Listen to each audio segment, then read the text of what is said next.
Good afternoon, everyone, and welcome to the second day of the Gulf News Edge Fair. And once again, we've got three extremely informative and exciting webinars coming your way this afternoon. In this first one, we're going to be discussing closing the skill gap, a pathway to employability with our expert panelists. And the COVID-19 pandemic has dealt a huge blow to the job market and also to the education system. It has rendered many people jobless, disrupted the academic year, and left us facing uncertainty about which industries are going to bounce back and how schools and universities will have to reinvent teaching. Research continues to point to a gap between the skills employees currently have and the skills their employees need, and this gap threatens corporate growth and global long-term competitiveness. Many corporations struggle to find the right talent, and students, meanwhile, are a little bit confused about identifying the path to a rewarding career. I'm your moderator for today. My name is Emma Brain. I've lived in the UAE since 2003, and I've worked in broadcasting as a presenter, a newsreader, and a journalist. And it's my pleasure once again to be with you for this session. Now, let me introduce you to today's panelists. We have Dr. Hussein Al-Mehdi. He is the Dean of Academic Support Services at the University of Sharjah. We've got Professor Philip Purnell. He is from the UAE University. We've got Michael Klopp. He's a senior lecturer, head of Institute for Entrepreneurship and Business Excellence at Middlesex University. Orsi Urban is the manager of career services and cooperative education at RIT. And Dr. Mini Suresh, she is at the Canadian University. And I'd like to say a good afternoon to all of you. Thank you so much for joining us today. And we look forward to a lively session. So just a couple of little housekeeping sections. If you, our viewers, would like to ask a question during the webinar, please type it in for us by clicking the tab at the bottom of your screen. And finally, we have a poll running, so please take time to record your vote on that so we can get a feel for your views as well. So my first question to our panelists today is this: how has the UAE job market changed since the outbreak of the pandemic, and what skills are essential for professionals to keep up with the rapid transformations in the job market as a result of COVID-19? Orsi, seeing as you are first on my screen here, let's start with you, if I can get your take on that, please. Sure. Good afternoon, everyone. It's a pleasure to be here. So just as globally, that the UAE economy and the job market has seen turbulent times, but we are very positive because the UAE historically has bounced back very quickly. So that's the good news, everyone. This is a happy Thursday, so let's start with good news, right? And in terms of skills gap, what we hear from our corporate partners and employers of the Rochester Institute of Technology, AI, digital, data science, all these skills are going to be already extremely important, but moving to the future, it's going to be way more essential than today. Fantastic. And Philip, if I can come to you next, what do you think the skills are going to be, professionals are going to need to require to keep up with the current changes happening? Thanks, Emma. Thank you very much. And good afternoon, everybody. It's lovely to be here. I think that the job market has been obviously really heavily hit in some areas. First area, of course, was transport. And there are other areas, though, that are not going to be hit for so long. I think that healthcare, anything to do with medical and healthcare, is going to continue. So any student who has an idea of being a doctor or a nurse or any kind of healthcare professional should continue along that road. Anyone who knows anybody working in healthcare today knows that they're not worried for their jobs. They're working overtime. So that's one area. Technology is another one. So your question about what are the skill sets that are required by people in light of what's happened, I think technology, any sort of minor or element of technology you can add to your studies will help you in your future. Thank you very much, Philip, for your take on that. And Hussein, if I can come to you next, what's your opinion on that? What are the essential skills for professionals to keep up with the rapid transformations currently happening in the job markets? Hussein, you'll have to unmute yourself. Sorry, you're muted. Okay, I'm now. Thank you very much. First of all, thank you for having me. I 100% agree with my colleagues. We would like to always remind people that COVID is really an opportunity rather than a challenge. It had opened a lot of opportunities for us, not only in the academic institutions, but also for jobs and jobs created, so to speak. I think I definitely agree with my colleagues that the health sector and also technology is number one, but also anything related to remote work. It seems that even post-COVID, now people are looking into what is after COVID, and it seems that we have done so much in remote work and other areas that need skills that especially our students need to know, so that they, be it in technology or be it also in the way they do business, the business process itself.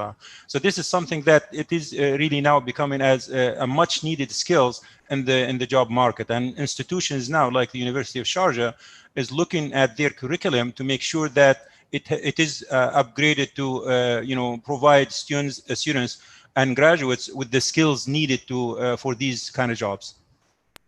I think you're absolutely right on that point. And I know so many people that they're like, we don't need people in the offices anymore. We can do so many things remotely. It's completely changed the way so many businesses are operating now. Michael, what's your take on this? What are the skills that are essential for professionals to keep up with how things are changing at the moment?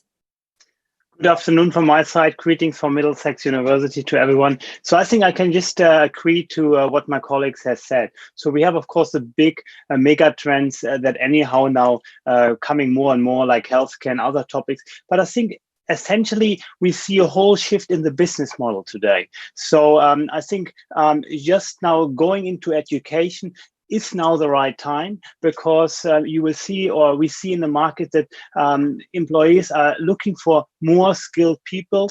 And when we just see all the change in the business model, for example, just business as such would be, for me now, a very interesting topic to study again, because I think it's very exciting to see all the shifts, and I really see it as an opportunity. Absolutely right. It's a great time for people to kind of go back and learn a lot of things. And Minnie, coming to you finally on this question, what's your take on it? Hello, Emma. Thank you for that. And thank you for having me. Good afternoon, everybody. And hello from Canadian University, Dubai. I agree with everybody here. What I feel is, with the situation we are in, we have to be positive, especially with the students. And they are learning virtually now. They're learning in remote learning mode now. And Minnie, you froze. Are able to move into the virtual world pretty quickly, but some industries, it's really hard for them. But I guess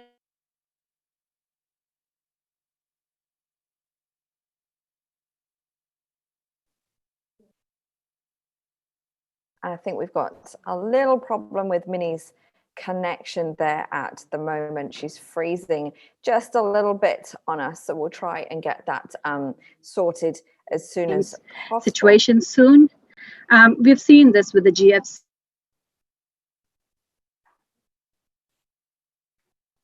So we'll just sort out Minnie's connection for her. So we'll move on to my next question at this point and see if we can get her back shortly.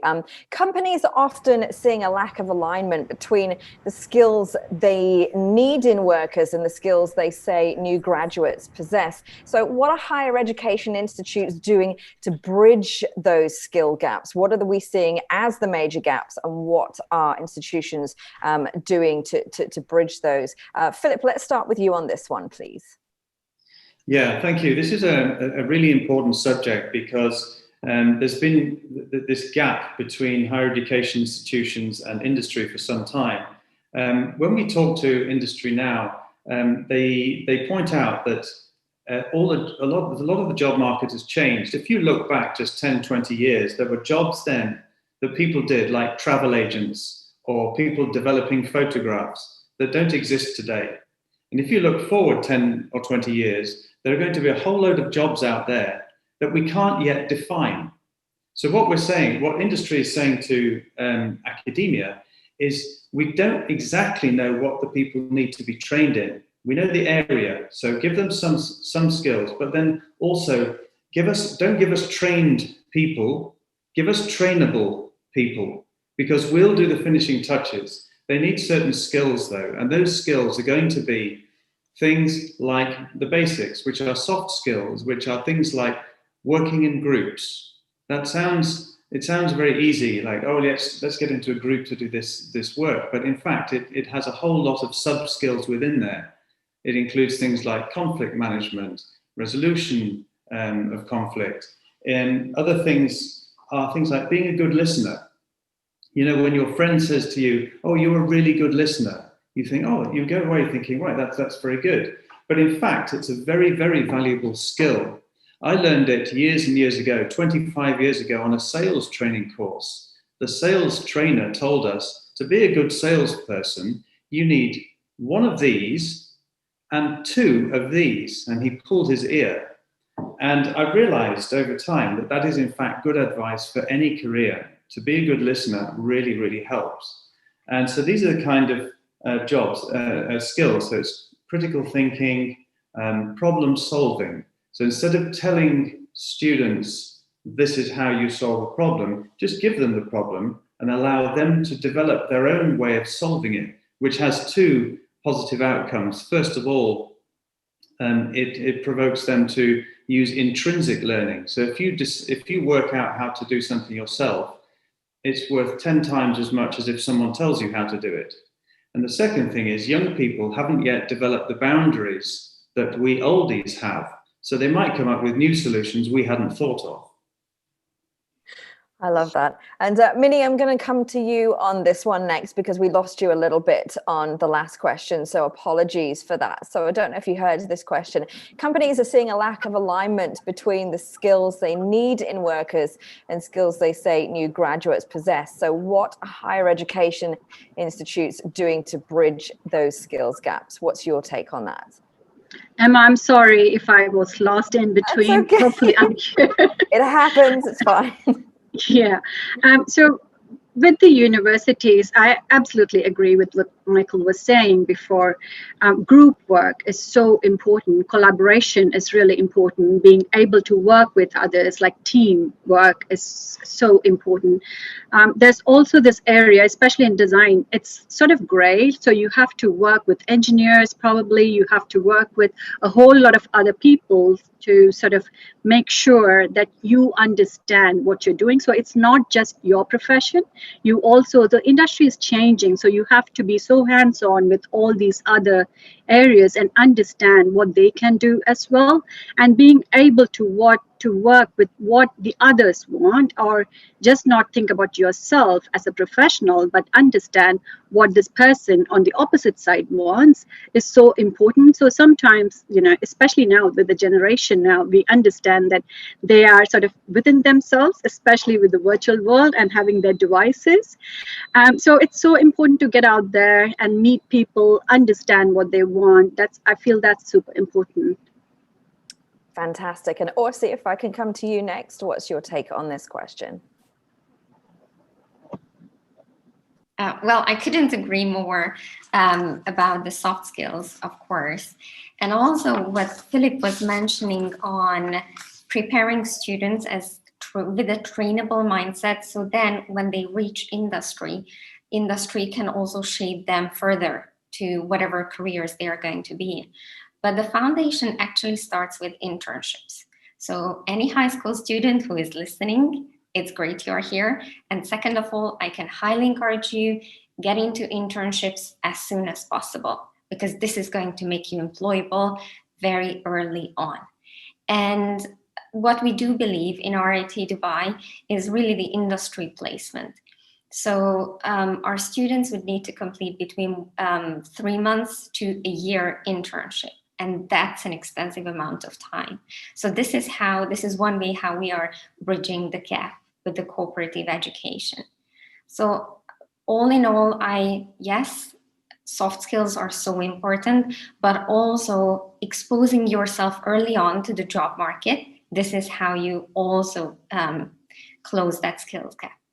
So the hands-on actually in company experience is obviously vital as well. And Michael, what do you have to say about all of this? What's your take?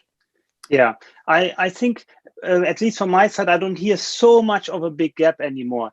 And but that's also because different industry partners from us call me and say, listen, I really appreciate because you're already aligning so close with what you do at university with together what we need here. And at Middlesex, for example, we have a Center of Innovation Excellence. What's linked to the industry, we have an Institute for Entrepreneurship and Business Excellence, where I mentor entrepreneurs to directly live go into, and we see them creating businesses.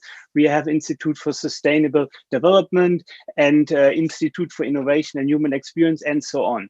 And let's don't see also the companies that actually started at universities because there was a market and industry need.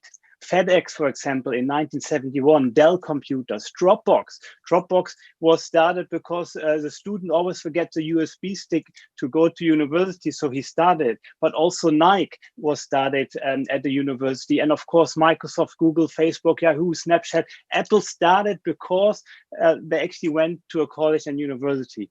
And that's where I see there is already a big alignment between the industry and, of course, also the colleges. And at least from our part, I get very great feedback from our industry partners that we are very close and they're excited to work together with us.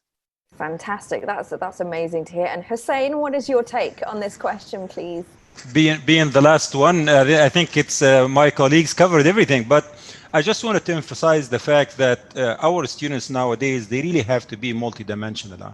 We can't have these, traditional programs where, it's physics only or chemistry only or this. We have to move into the mindset of multidimensional. The student has to go, sort of expand these programs a little bit to include more of these soft skills. Now, at the University of Sharjah, we have established the College of Computing and Informatics. And this college is actually linked to the other colleges, linked to sciences, linked to engineering, naturally, linked to medical, linked to law, linked to Sharia and humanities. And the purpose for this is to allow students to get all these soft skills that my colleagues discussed, so that the student gets the opportunity to learn these skills during the program. And this is something that is really important in this era where the students cannot be, one dimension only. It's really a multi-dimensional program where a student comes equipped with, all these soft skills that my colleagues talked about. It's very, very important in this, especially nowadays after, even prior to COVID, but more importantly, after COVID. Well, seeing as you're kind of touching on the topic anyway, I'll stay with you for this next one. What do you consider to be the kinds of degrees and courses that can improve the employability of graduates, given the current situation, and a situation that we expect to see to continue for a great deal of time? I really thank you for this question, because this is really important, especially for academic institutions. One of the things that there is an initiative taken by, I think, the Ministry of Education.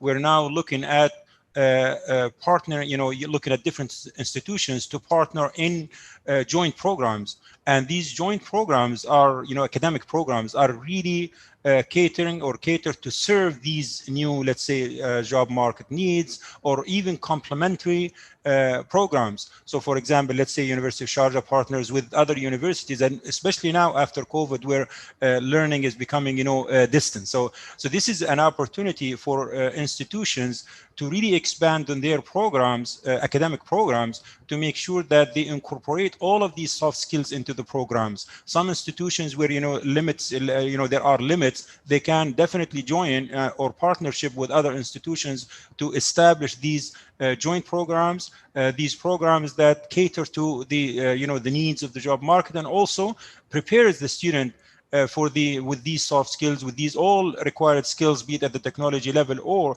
the professional level, to make sure that they are ready for the job opportunities available for them. Okay, thank you. And Minnie, if I can come for you next for this one, what are the degree courses, or indeed other courses, that students would you recommend to make them more employable in the future, given these current times?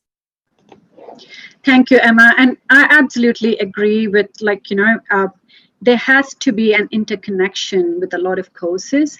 And at CUD, what we do is they have, like the entrepreneur course was mentioned before, and innovation. So we do push for innovation in a lot of the courses, and we do have like a collaboration with a lot of different other programs as well, especially with the general education courses as well. So students get an idea about all these different programs that are available.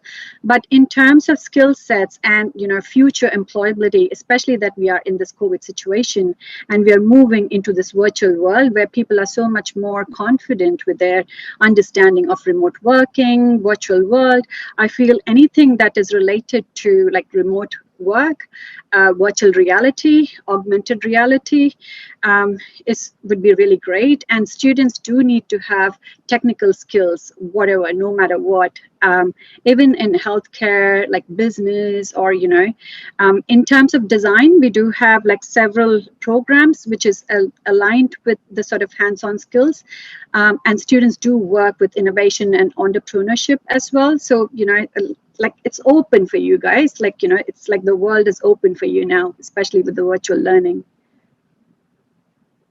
Lots of different opportunities. And Philip, Philip, if I can come to you next for this one, please.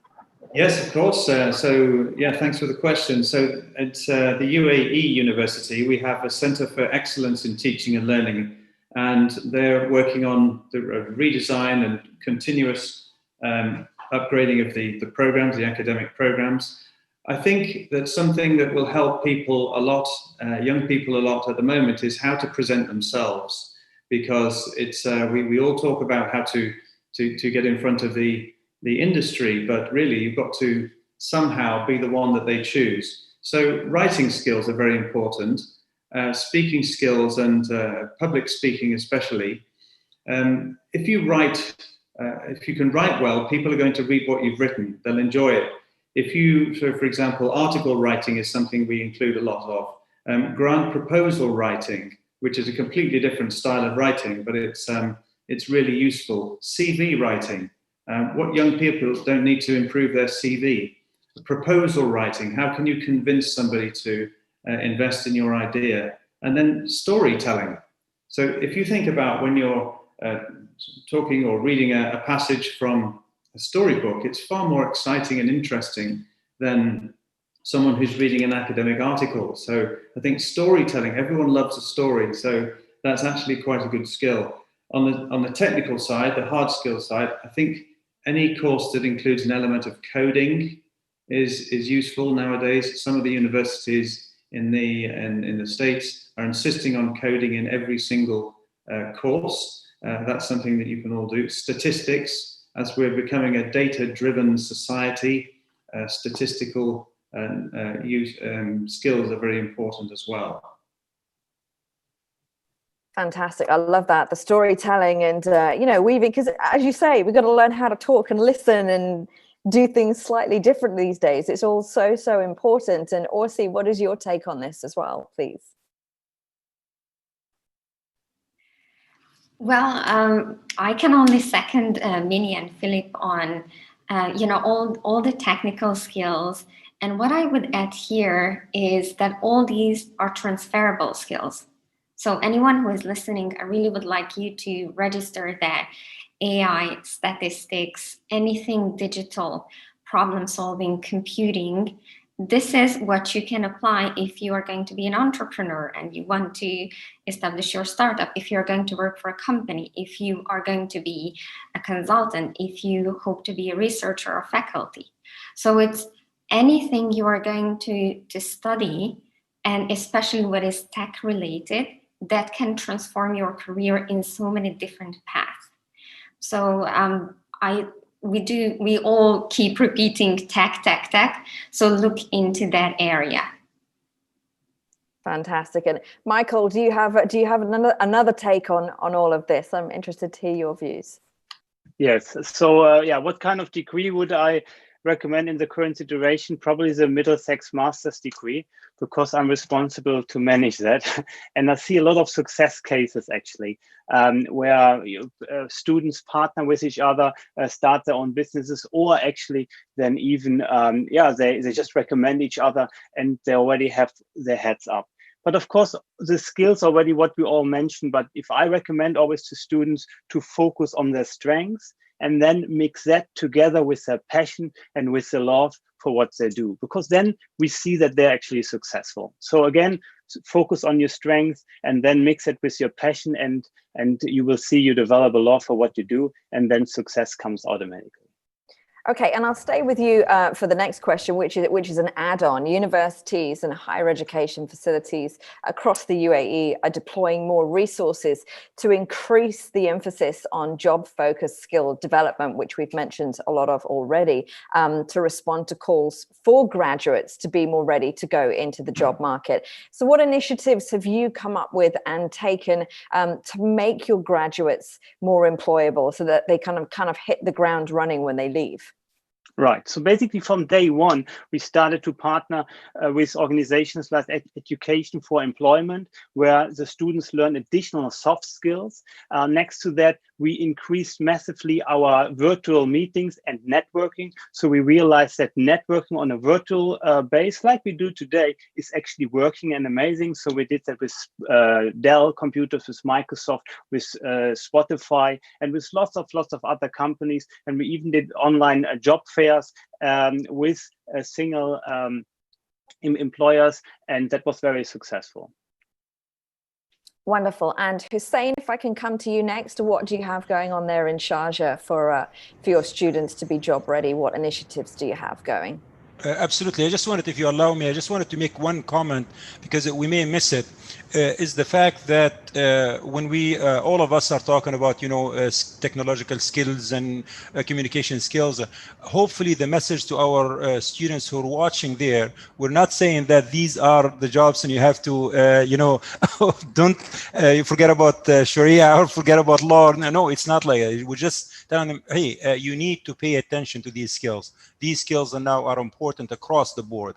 And this is something that I don't know, maybe my colleagues can elaborate on that, but this is a message. This is the message that we would like to see. In terms of the University of Sharjah, coming back to your question, we have, just like what Michael was saying, is that we have the career advising and an internship training center here at the University of Sharjah, where we are now starting a whole, a program catered to making sure that our expected to graduate, so that our students are third year, fourth year students, are ready, job market ready. So that means they are getting all the career advice they need, be it, at the, the lower level where, how to write your CV, how to prepare yourself for, let's say, a meeting or to look for a job, and to more advanced to look for, some, let's say, additional training that qualifies you for more, let's say, more job opportunities. And this is an initiative that was, started about a year back, and now after COVID, is more emphasis on it because of the newly, sort of demands in the job market, if you will. Thank you. Okay, thank you so much. Orsi, if I can come to you for this next one, what initiatives do you have going to help your students be more job ready? All right, so we have initiatives that has been traditionally running. So our students at RIT Dubai need to take a career preparation course in their second year, which is mandatory, which is beautiful because then everyone has the same grounding that Michael mentioned in terms of CV writing and interview skills, and updated and upgraded into the virtual world as well. So that really helps students to get the grounding. And then students proceed to their internships in their third and fourth year for that longer period of time. And what's going on, or what are the new initiatives, is first of all, we design different types of internships. So it's not anymore the traditional employment or in-company employment, but we do focus a lot on internships and how to nurture that type of skill set. Also student consulting groups with multinational companies. And the beauty of of today's world is that we can conduct consulting project with students, with European companies, with engineering European companies in Switzerland. So it gives a beautiful exposure to our students, not just in and also in Europe and beyond. Fantastic, thank you for that. And Philip, what initiatives do you have for your students? What are you working on? Yes, thanks. So we have a few initiatives. One of them is that we have actually at UAE University, we have a career support unit. And what we do there is we arrange a series of career fairs. That's where people come from industry, they come in, and we allow students to come and present themselves. And it's basically a meeting point. So if you have an interest in a certain sector or a certain company, then you can actually go up and just speak to them, ask a little bit about what would it be like to have a career in your company and in the sector in general. The industry partners who come along for this are very open. There's no pressure on the student, and they're allowed to ask questions freely. So they get a lot of advice out of these career fairs. So that's one initiative. Another thing is things like interview training. So the unit is also providing interview training to final year students to help them when they come to that interview to get over the nerves, to come up with a way to stand out in front of the employer. And of course the CV writing goes with that initiative as well. And then there is of course the networking part. At UAE University we have more than 60,000 alumni.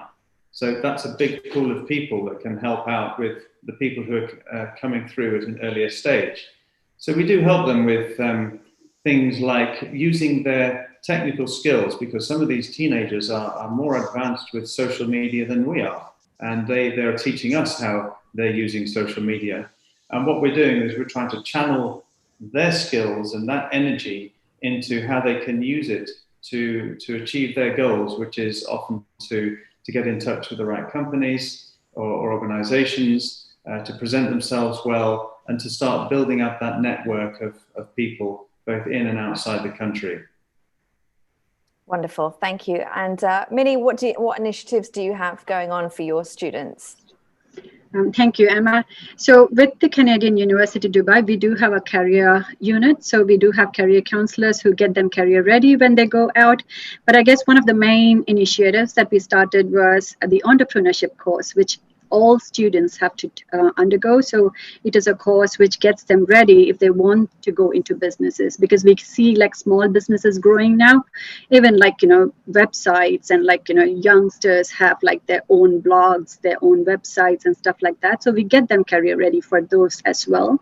But the programs at CUD are quite pragmatic. So for say, if we take like my faculty, the architecture and interior design faculty into account, we place a heavy emphasis on their theoretical learning, but also being applied to the industry. So this is done in several ways. So they have the internship program where they have to do a stint with the industry, with an industry. So they work alongside an architect or an interior designer. And by the time they go out, they are like, they have had a small stint already. So they have that hands-on experience, which I think is great for the students, because and some of the students do get like, they go into the same organization where they've done the internship. So that's a great, initiative as well. So everybody has to do it. It's mandatory. Making it mandatory makes it like, if it's built into a course, that makes it like, you have to do it. There's no way out of it. So there's like several things that we are doing along the way. Wonderful. Thank you so much. And Minnie, I'll stay with you for this one. How are you responding to, there seems to be a growing demand for social sciences and humanities. So how are you trying to meet that demand and improve the employability, even when I can say it, of graduates towards those types of jobs? Yeah, well, so I can talk from my faculty point of view. So humanities and social sciences are built into the courses and the program in itself as a university as a whole. So the general education courses. So the students do general education courses, which is related to social sciences and humanities. So it is mandatory. So their electives are mandatory and they have to undergo those courses.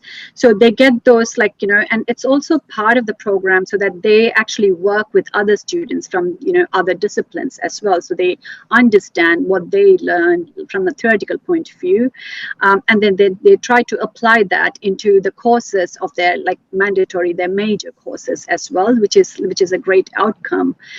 So in terms of design, so say human environment, so they learn about psychology, like psychology of human behavior, how people sort of work with the settings, like what are the other community understanding, especially in the UAE with like a multicultural population, so they get that hands-on understanding on how people work in the community as well.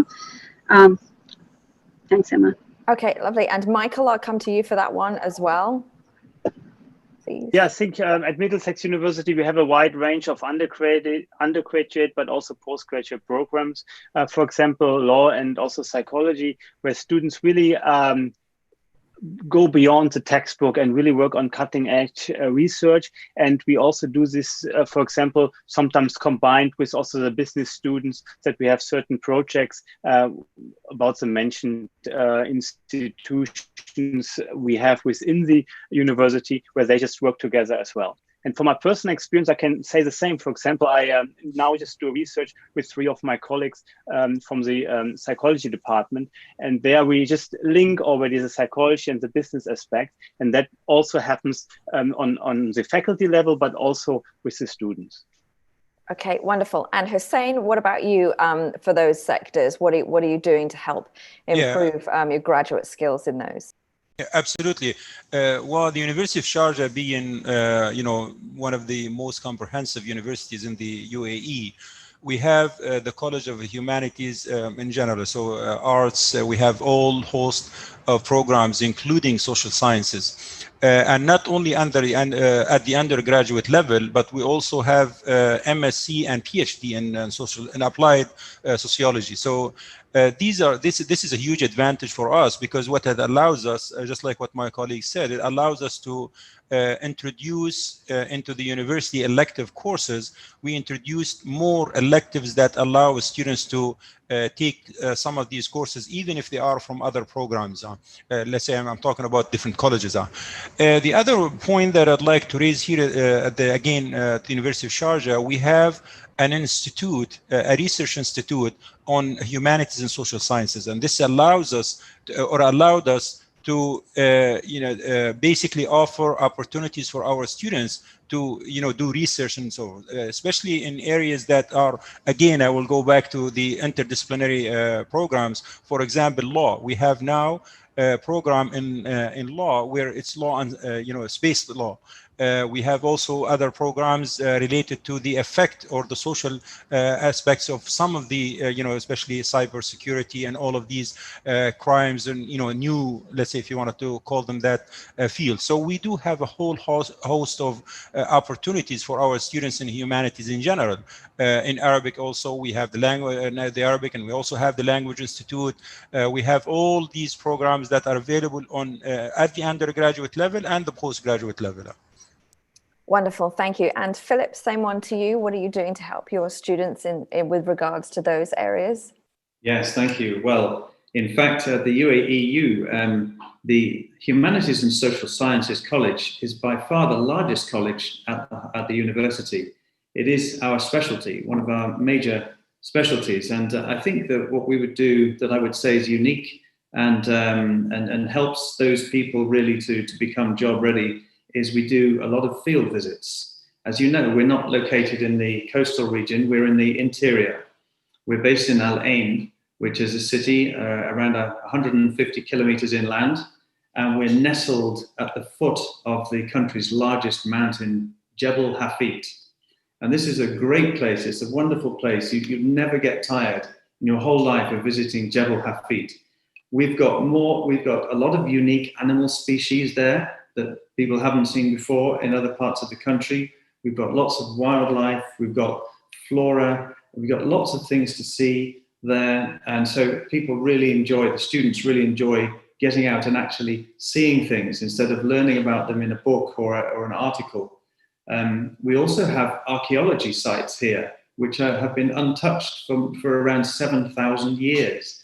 And you can see burial sites, you can see how people lived in earlier societies, And I think seeing that is something that really prepares you to go out and say, well, I've got some real experience here. It's something that I would have never thought I'd have. So we've got sustainability centres, which have hit the 5 Pearl rating in the Estidama system. So people can get involved in sustainability programs as well. So moving away from hard science and more into how can we have an impact on society? I think that's something that UAE offers very, very intensively. That sounds wonderful. With a venue like that, it must be hard to corral the students back into the classroom.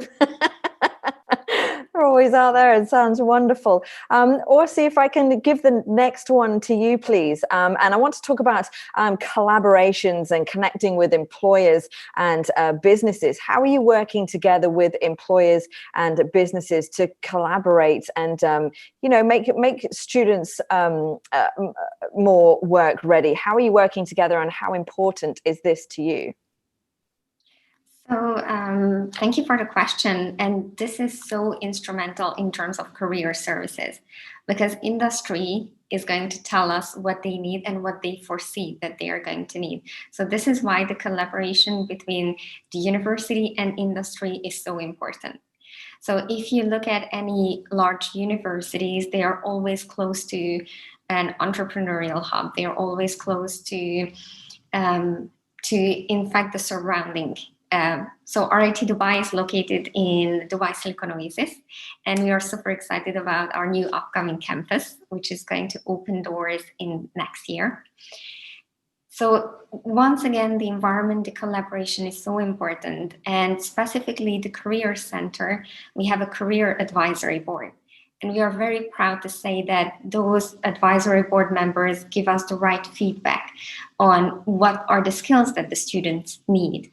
And we have Emerson, we have Aramex, we have Siemens, Veolia, we have the Clemenceau Medical Center, a hospital, and so many other companies on the career advisory board who give us direct feedback of what our students need.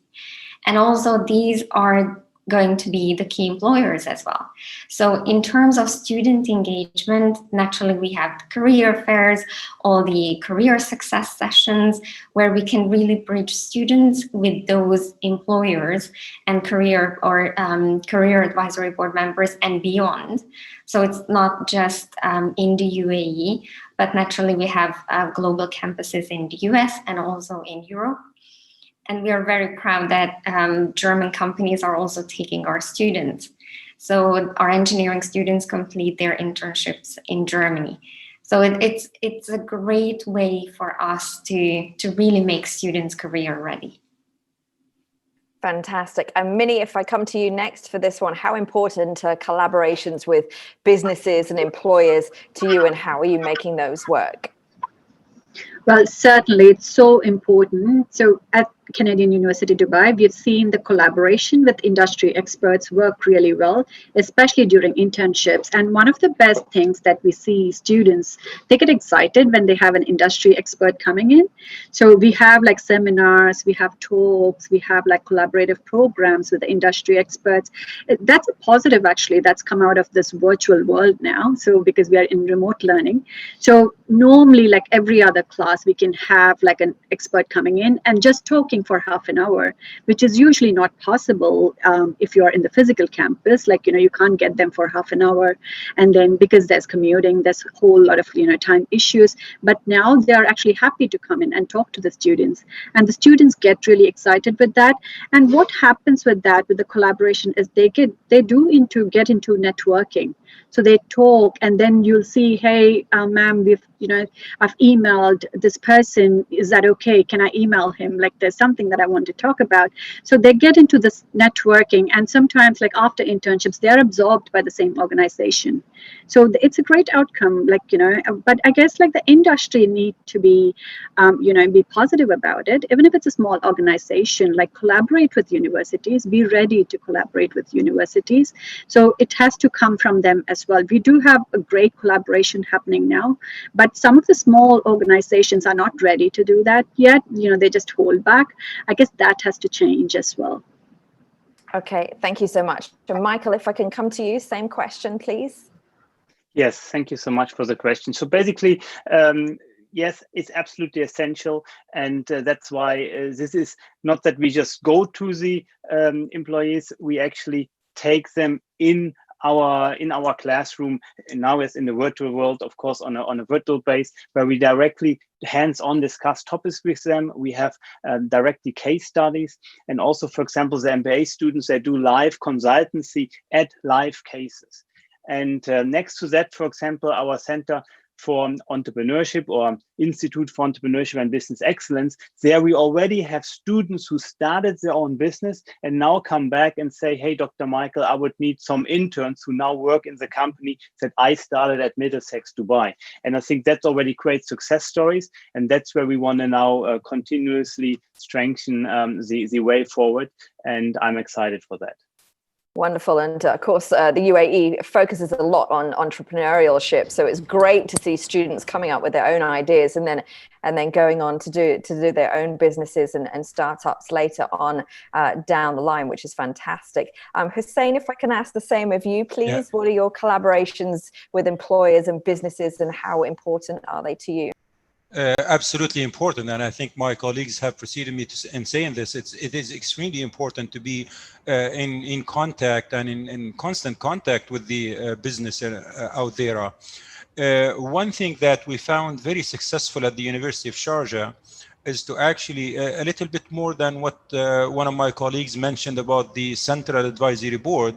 We took this a little bit further, where we have advisory boards for each college.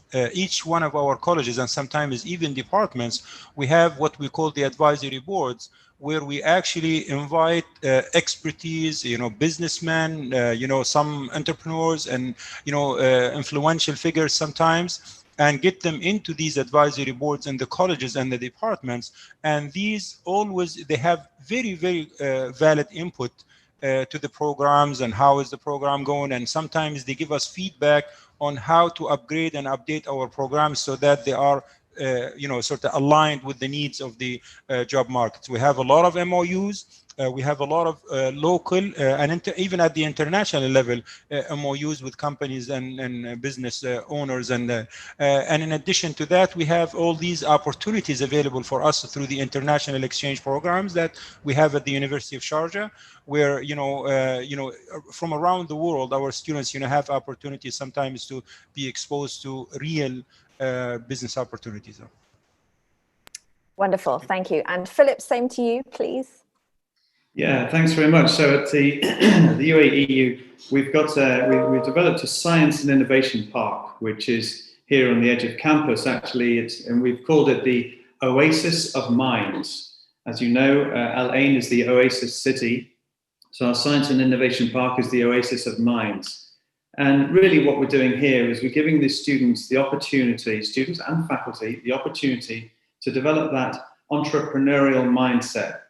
And that's not going to be possible if we do it in a vacuum. So we bring in industry to help encourage that. So it's a place where people can interact with industry. So it starts with an ideas center. We have an ideas center here on campus, and people can go in there, brainstorm, they can chalk things up, and they can come up with their idea. And then it goes on to an area which we call our innovation hall. And that is where people can develop their prototype and they can showcase it to the general public and to industry. That's really important, because that's when they get the ideas back from industry and they say, right, this is good, but you need to change this, or let's think about taking it this way or that way. So that's very important, that interaction in our innovation hall.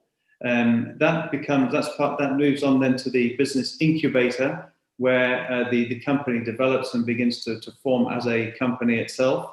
And if that can be then upscaled, we have a model where that can spin off. And we've had a lot of successful spin-offs in recent years. For example, there's one where you can walk around, and especially now with this pandemic going on, the most contaminated place in many buildings is the lift button. You know, when you press the button on the lift to go to another floor. So there are some buildings now in this in the country where you can walk around without pressing the lift button, because that technology to do so came out of our Science and Innovation Park. Wonderful, that's fantastic. Thank you all to our panelists for the answers on my questions. I'm going to move through to the questions that we've come in from some of our viewers, if that's okay. And I'll just kind of pick one of you randomly to answer the question. And if anybody else wants to chip in on it, then feel free to do so. So the first question is, how does dual degree work in universities in the UAE, if any? Hussein, can I ask this one of you, please? I can't hear you. Can you turn your microphone on? Okay. Can you please repeat the question if you don't mind? So how do dual degrees work in the universities in the UAE, Oh, dual degree, if any? okay, yeah. Yes. Yeah, okay, dual degrees, absolutely. This is one of the, I'm not going to say the trends, but it's something that the University of Sharjah is really looking into and moving to these. And I think I emphasized this a number of times where I said, you know, students cannot be, or they should not be one-dimensional anymore.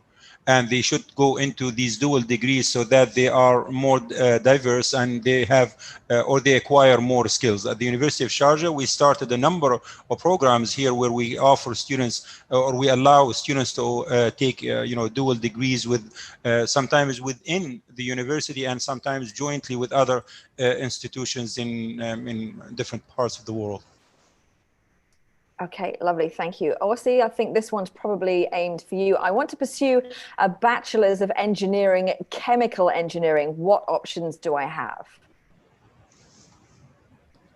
Well, RIT Dubai specifically doesn't offer chemical engineering. So we offer mechanical, electrical, and industrial. But my advice to you would be, and anyone listening who is interested in tech or engineering, is that look into what is the next step. So I really would like you to start reading about what are the key companies doing. What does additive manufacturing mean? It means 3D printing, but let's say BMW has an additive manufacturing campus in Munich.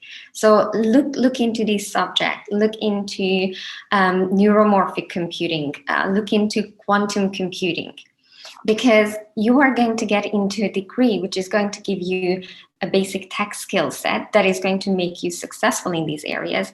But it's so super important to know what's the next leap in chemical engineering, for example. Okay, super, thank you. Michael, this one's definitely aimed at you. I want to know about Middlesex University. Does it offer accommodation and transportation? And can you give me an idea on the tuition fees, please? The short answer is yes, we offer that. Also now during COVID, we had, of course, on the special condition, but we still could offer it. And I have very good feedback from the students who are living there. They're building friendships for life. I know that because I know now some students who passed on and are still in contact with us.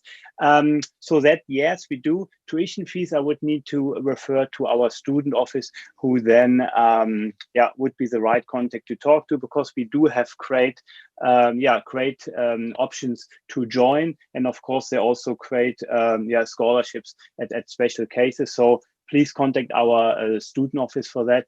Our admission colleagues, they are happy to help you. Wonderful. Thank you so much. And Minnie, I'm going to throw this one your way. I want to join a parent's business, which is a small scale refining and construction business. How can I add value to the company and expand its operations? So the first thing, you need to understand the technicalities of engineering, right? If it's civil engineering, that's something that you want to join. If it's architecture or interior design, so hopefully they have so that's a program that you can join. The other thing is understanding about the business and entrepreneurship, right? Because you're going into that sort of field. So understanding accounting, the business aspects of it. So a business program will be great at the CUD. At our university, we offer a great business program, which is also sort of connected to the entrepreneurship and innovation program. And we do also have architecture and interior design. So you need to look into those technicalities. So take a step back, look into what is exactly, that you want. I would suggest that definitely go into like a technical skill set as well, because you need to know how your staff work as well for the first, you need to have first-hand experience on that. Okay, wonderful. Thank you so much. And Philip, let's put this one to you. I want to pursue a career in accountancy and finance. What are my options? Okay, yeah. So we have a school, well, a college of business and economics. So we have a range of degrees in there, which we can look through and find the one that's most suited to you. I think both of those options are available. And we have a good range of degrees, actually, both in accountancy and finance. But we also, coming back to your earlier questioner, in the field of engineering, we have a big set of engineering programs as well, including chemical engineering and petroleum engineering. So we have a big range of programs. I would encourage you to look at the website, and because we've put on there what you're going to get out of the program, what is the content of the program, and really have a look through it. Make sure that you think that's for you, not just the content of the program, but where do you want to go afterwards and what do you want to do with it?